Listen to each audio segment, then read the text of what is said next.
Para entender de verdad lo que ocurre en Ucrania, no basta con mirar las noticias de hoy. Tenemos que irnos muy, muy atrás en el tiempo, a una época anterior a los titulares, cuando el destino de los pueblos no lo trazaban las carreteras, sino los ríos. Quédense con esta idea porque es fundamental para todo lo que vamos a ver. La historia no es solo una lista de reyes y batallas, que va. Es una lucha constante por controlar el entorno, por dirigir el comercio, el poder y la cultura a través de un territorio.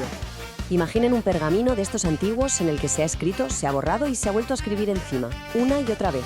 Pues así es el mapa de Ucrania. Cada capa de su historia, desde los varegos hasta los cosacos, ha dejado su marca, creando una red geográfica y cultural increíblemente densa. Venga, pues vamos a por la primera gran capa de este palimpsesto, la Rus de Kiev. Y ojo, no pensemos en un estado-nación como los de ahora. Esto era algo mucho más orgánico y la verdad fascinante. El poder de la Rus de Kiev no estaba en sus murallas, para nada. Estaba en el control de lo que eran las autopistas de la época, los ríos.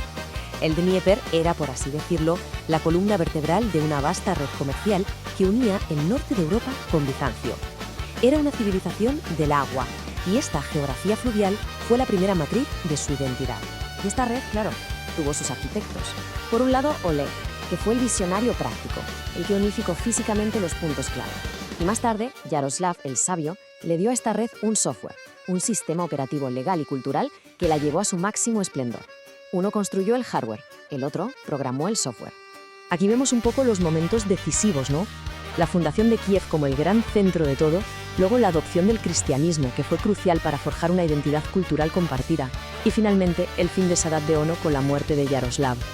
Cada hito iba consolidando esta civilización fluvial, dándole no solo poder, sino una conciencia de sí misma. Pero claro, toda red, por muy fuerte que parezca, se puede rampar. Y a mediados del siglo XIII llegó un martillo desde el este, con una fuerza que nadie podía imaginar. Y lo cambió todo para siempre. Antes de que llegaran los mongoles, la Rus es un espacio lleno de vida, vibrante, conectado, un lugar de intercambio constante que los geógrafos describirían como un espacio luminoso. Y la verdad es que la imagen es perfecta. La invasión no solo tiró abajo ciudades. Lo que fue realmente devastador es que cortó las arterias de esa red, rompió los flujos comerciales. De repente, ese espacio luminoso se volvió opaco, incierto. La antigua red se desintegró y la región se convirtió en un territorio fragmentado y en disputa. Y en ese vacío de poder, tres gigantes empezaron a crecer en los bordes. La tierra que una vez fue el centro de todo se convirtió en la Ucraina, que literalmente significa la tierra de frontera. Un espacio de colisión entre tres imperios en expansión. Y esta condición, la de ser una frontera, va a forjar su carácter para siempre. Pues bien, de las cenizas de esa vieja red y en medio de la tensión de esta nueva frontera, nació un tipo de sociedad completamente nueva. Una que no respondía a reyes que estaban a cientos de kilómetros, sino a la pura lógica de la supervivencia y la libertad. Y aquí aparece un concepto que es clave para entenderlos: la horizontalidad. A ver, mientras los imperios imponían un poder vertical de arriba a abajo, los cosacos crearon algo distinto. Una sociedad organizada desde la base, en comunidades autosuficientes y solidarias. Eran la pura encarnación de la vida en la frontera. Gente súper adaptable, pragmática. Lo mismo, que luchaban, que te cultivaban la tierra o comerciaban.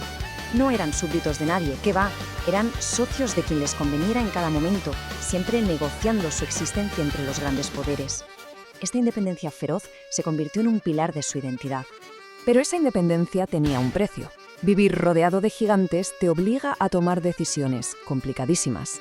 Y aquí es donde nace la gran paradoja de la soberanía ucraniana. Bogdan Khmelnytsky, este nombre es importantísimo. Es una figura titánica. Consiguió algo que parecía imposible: liderar una rebelión que triunfó y fundar el Hetmanato, que era básicamente un estado cosaco autónomo. Pero para sobrevivir necesitaba un protector poderoso. Y aquí el dilema se hizo carne. Khmelnytsky firmó un tratado con Moscú buscando, digamos, un paraguas militar temporal, una alianza. Pero el zar lo vio de otra manera completamente distinta, como una sumisión para siempre. Dos visiones, un mismo papel, una alianza para uno, una anexión para el otro. Un lío monumental. Este malentendido fundamental se convirtió en una trampa histórica. A partir de ese momento, la autonomía cosaca, que tanto les había costado ganar, empezó a ser desmantelada poco a poco desde el este. El que iba a ser su protector se convirtió en su dominador. La cuestión es, si tu protector te está ahogando, ¿qué haces? Este fue el dilema que marcó a la siguiente generación de líderes cosacos. Y aquí es donde entra en escena Iván Mazepa. Él lo vio clarísimo. El nuevo imperio de Pedro el Grande, mucho más centralizado y moderno, no iba a dejar ni un resquicio para las libertades cosacas. Así que hizo una apuesta desesperada, cambiar de bando, aliarse con Suecia. Pero la jugada salió mal. La derrota en Poltava fue catastrófica y en la práctica significó el fin del hetmanato autónomo. Así que la historia de la autonomía cosaca termina en tragedia, sí.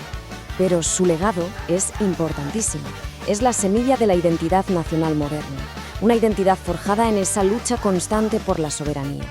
Y no hay nada que ilustre mejor las dos narrativas que la figura de Mazepa. Para la historia oficial rusa es el traidor definitivo, anatematizado incluso por la Iglesia, pero para la ucraniana es un héroe trágico, un mártir de la independencia que lo arriesgó absolutamente todo. El mismo hombre, dos memorias nacionales totalmente opuestas.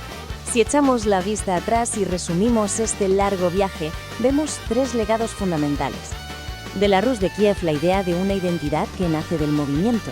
De la época de la frontera, una capacidad de resistencia increíble. Y de los cosacos, ese eterno dilema entre buscar protección y preservar la libertad.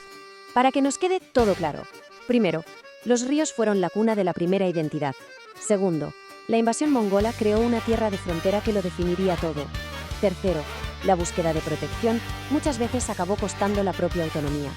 Y cuarto, los dilemas de líderes como Khmelnytsky o Mazepa son el origen de una larguísima lucha por la soberanía. Y cerramos con esta reflexión. A menudo pensamos que la historia la escriben los tratados y las grandes batallas. Pero, ¿y si la verdadera lucha por definir un espacio propio, la esencia misma de la soberanía, empezó mucho, mucho antes? Quizás con el primer barco que se atrevió a navegar el Dnieper para crear una red